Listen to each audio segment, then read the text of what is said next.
We're here to bring a new type of news show. New insights, new styles, and new topics every day. We are News Generation. Bringing news just for you is Thursday, January 15th here in Seoul. I'm Isujin and this is News Generation. Joining us today is Niall. Thanks for having me. Thanks for coming. And also Brooke is with us. Hello, happy to be here. To have you, and both are here to speak on behalf of people in their 20s and 30s. So we're almost at the end of the week and it's the perfect time to start daydreaming about your next trip. So whether it's a long vacation or a quick getaway, so many of us love traveling, but have you ever stopped to think about why? So it might be the excitement of going somewhere new, the chance to relax, or just escaping everyday routine. So Niall, what's your favorite part about traveling, and once you actually get there, what do you usually do? You know what? My favorite part of traveling, I realize, is when I get in the car to go to the airport. Because that excitement is at its peak, right?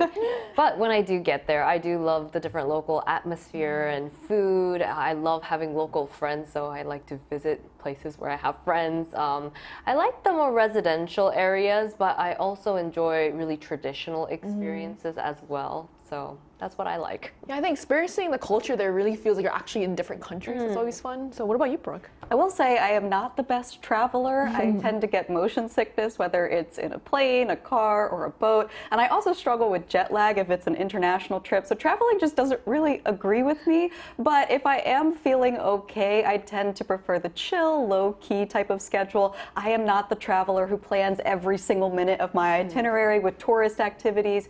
Instead, I like to research maybe a few places that I really want to see, and then I go visit them at a very leisurely pace. So my favorite part of traveling would be more of the creature comforts. I like settling into my hotel, lounging. I like going to the restaurants. In fact, I would say one of the best parts of traveling is getting to experience the different dining cultures of the places where you're going. For example, when I first came to Korea and I discovered that people love to share their food here when they eat, I thought, oh, this is the place for me.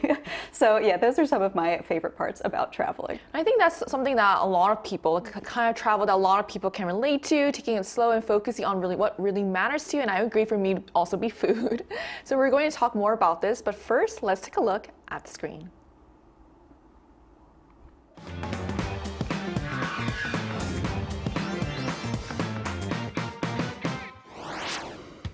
With the global rise of not just K-pop but also Korean films and dramas, Korea has quickly become one of the world's most popular travel destinations. And thanks to K-pop's uniquely active fandom culture, more overseas fans are returning again and again. Today on News Generation, we take a closer look at the specific role K-pop has played in attracting international visitors, how travel trends to Korea are changing, and what more can be done to bring even more tourists in. As we just saw in the video, Korea's global popularity is no longer driven only by food or historical landmarks. Pop culture, especially K-pop, is now front and center. So with that shift in mind now, how have motivations and travel patterns of foreign tourists visiting Korea changed in recent years? Right. Let's take a look at this graph that I prepared to show this. In the past, Korean tourists visited Korea as a one-time trip to see Gyeongbokgung Palace or go shopping. But these days, many overseas tourists visit Korea multiple times to watch or experience their favorite K-pop performances. In particular, an analysis of a certain Kcontent platform showed that the number of foreign customers making great repeat purchases 2 or more times increased 8-fold, while those purchasing 5 or more times increased by an astonishing 27 times. So this shows that the revisit rate of tourists who come for K-content is extremely high. And in fact, K-content consumed by foreign tourists was overwhelmingly concerts. But I want to say that this is really the gateway into Korean culture, and we love that so much. Right, so what's striking here is that this isn't just about first-time visitors. The data clearly shows that K-pop is creating repeat travelers, people who keep coming back not just once but multiple times. And this trend isn't limited to Seoul either. So, Brooke, when we look beyond the capital, how widespread is this K-pop driven tourism? Well, I want to say first that it's not just K-pop driven. There's strong evidence that K-content in general is a major factor behind people traveling to Korea. In fact, 9 out of 10 foreigners who consume K-content then go on to plan a trip to Korea. And that shows a very direct link between Korean content and entertainment and tangible travel plans. And it's not just limited to Seoul anymore, like you said. We're also seeing this trend happening in Busan. Now, Busan is Korea's second largest city with a population of around 3.3 million. But a very interesting fact just came out, and it is that Busan welcomed 3.5 million foreign visitors last year, surpassing even its own population. And it's no wonder why that is the case. Busan is a fantastic city to visit. I've been there myself a few times. It's known for its beautiful beaches, vibrant nightlife, and of course, delicious seafood. And I also want to mention that they host various cultural events like the 2025 Busan BOF concert, and those have played a key role in drawing in those international visitors as well. So that really puts things into perspective. So when the number of foreign visitors rivals the population of a major city, it shows how powerful this culture pull really has become. So with the surge in K-pop fans traveling to Korea, it seems like the activities people do when they come here are changing as well. So how is K-pop changing the way tourists are experiencing doing things here in Korea? Right. As we mentioned earlier, people come, maybe they're interested in K-pop, K-contents, and they come to see the performances, but they don't stop there. They don't just watch the show and leave. They really enjoy the immersive tourism and deeply experiencing everyday life in Korea by exploring nearby restaurants and enjoying different types of K-beauty shopping. But you know what? When it comes to beyond performance, they visit places imbued with the artist's presence, engaging in what is called the pilgrimage, like the K-pop pilgrimage or K-content pilgrimage. And headquarters of HYBE, SM, and JYP are also representative pilgrimage sites, and alleys that even briefly appeared in music videos or cafes where artists took proof photos during their trainee days. They become pilgrimage spots as well. And through this type of content tour, visitors feel this sense of emotional bonding with their favorite stars. So it's clear that travel is no longer no longer just about sightseeing, it's about emotional connection, which is why maybe it's being called a pilgrimage now. So fans aren't just visiting Korea, they're immersing themselves in the lives and stories of the artists they admire.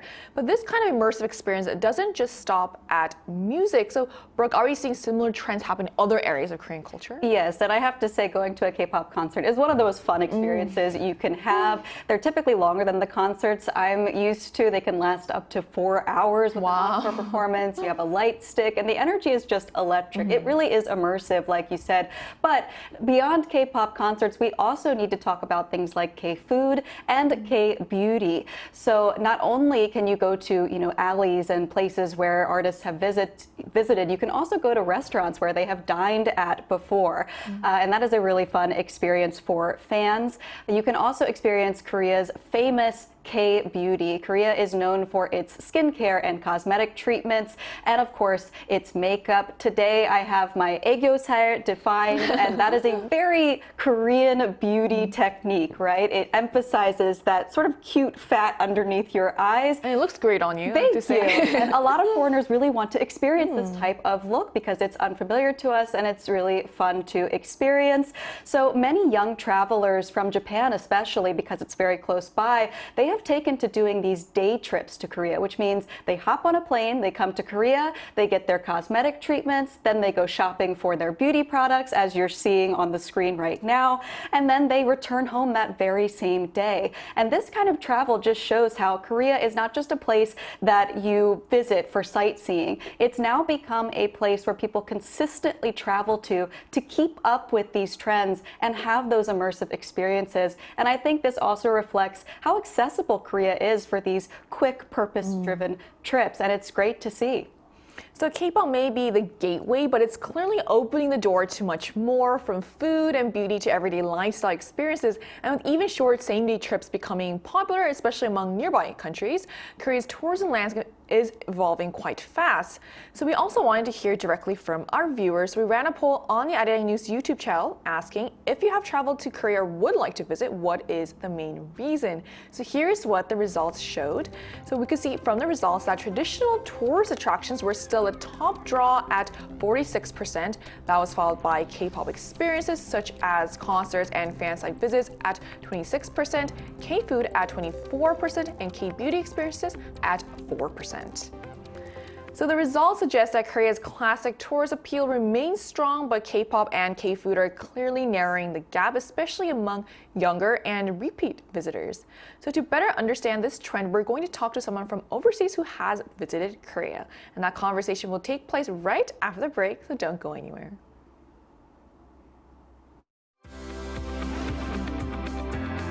NewsGen wants to hear from you. Go to YouTube and search out Channel Arirang News. Click Posts and cast your vote in the poll. Make a new type of news with us.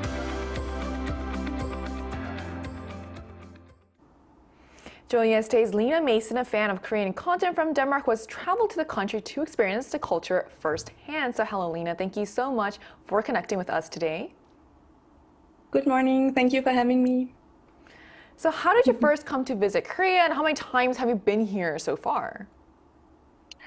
Yes, so the first time I came to Korea was back in 2024, where I attended a language school in Seoul to learn the language. And then I came back again the year after as an exchange student in 2024. Yeah.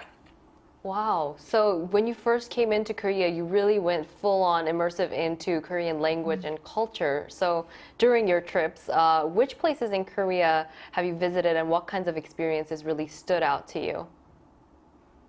Yes, so while I was in Korea, I was not only in Seoul, I made the most of my spare time. So I went around traveling as much as possible. I went to Gwangju, I went to Gyeongju, I went to Jeju, Sokcho, all kinds of places.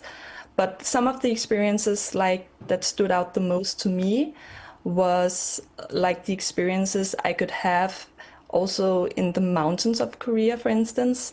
This is something I don't feel like a lot of people talk a lot about, but to me, there's a really big, what I would call Korean mountain hiking culture. I very quickly found out that every weekend I could see on the bus or the metro, I could see all kinds of people in their hiking gear going to the hiking trails. And so I thought, I want to try this as well. So I did, and I went to a lot of mountains in Seoul, but also around Korea. And what I really found was interesting is that you're never really alone when you hike in Korea. Like, there are always people around you, daytime, nighttime, like there are always people. So I felt like even though I was like in the silence of nature, I was also taking part in a social experience kind of. And that really attracted me, that I could experience Korea from that side as well. But I must admit, like you guys, I really enjoy the food as well. So I've been to a lot of places that you see on social media that went viral, but I also really enjoyed just walking around in like local residential areas and just finding out what kind of places that people go to, and then try to go to the same places and experience the food. I really, really enjoyed that. Even the pojang matcha, like the red tents with the food stalls, that was really a highlight to me, like sitting there, drinking a beer, having some food.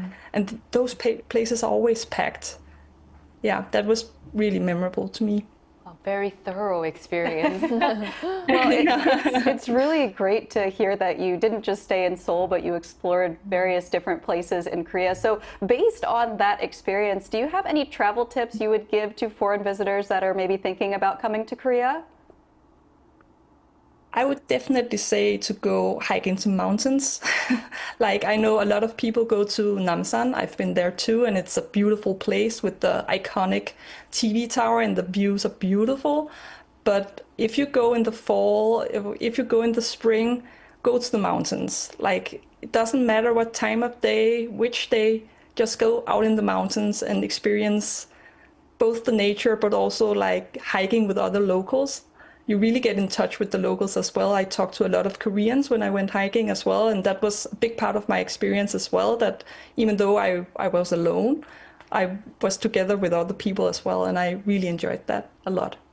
I'm really glad you enjoyed a lot of those local experiences, and I hope you get to visit here again.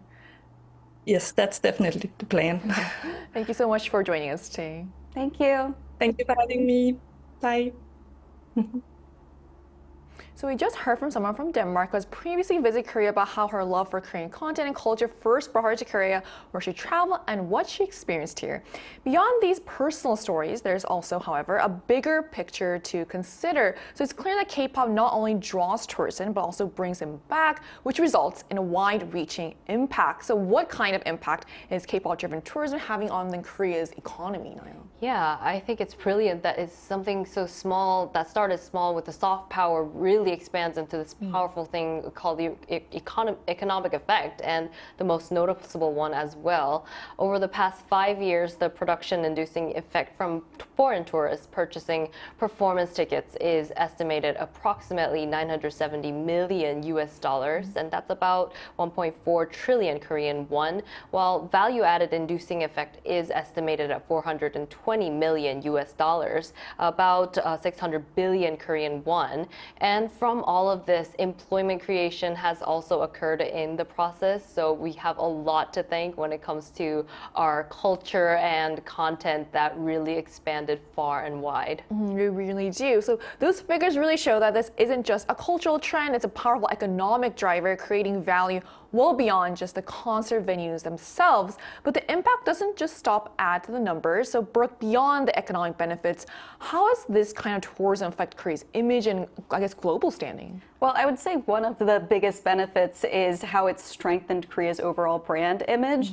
I've talked about this before, but I've lived in Korea for almost a decade now. And when I first came here, my friends and family didn't know a whole lot about Korea. But nowadays, I'll get texts from them about K-dramas and K-pop songs that they're currently enjoying. So I think that over the last few years especially, Korea has really risen in the global consciousness, which is wonderful to see. And as more and more foreign visitors come here, and they actually get to experience the everyday life of Koreans for themselves, the country is come to being seen as a place that's not just somewhere that you go to visit one time to see some tourist attractions. It's approachable. It's a place that you can return to again and again. And that sense of familiarity, it leads people to repeat visit, as we've seen, like our guest is planning to come for the third time. We love to see that. And it's also positive word of mouth, right? Once you've visited once, you tell all your friends, wow, I had so much fun in Korea, and then they want to come as well. It's this great cycle. And that leads to more young people coming here. They meet young people from Korea, and you get an exchange and flow of culture and ideas. It broadens people's perspectives. It creates more diversity and cultural openness. And all of these are just many of the positive benefits that come from the increased tourism that we're seeing in Korea. So K-pop isn't just bringing people here, it's shaping how Korea is perceived and helping build long-term connections. So looking ahead, if Korea wants to attract even more visitors to keep the momentum going, what efforts need to be done? Yeah, I think Lena that we interviewed today was maybe an exception when it comes to other tourists.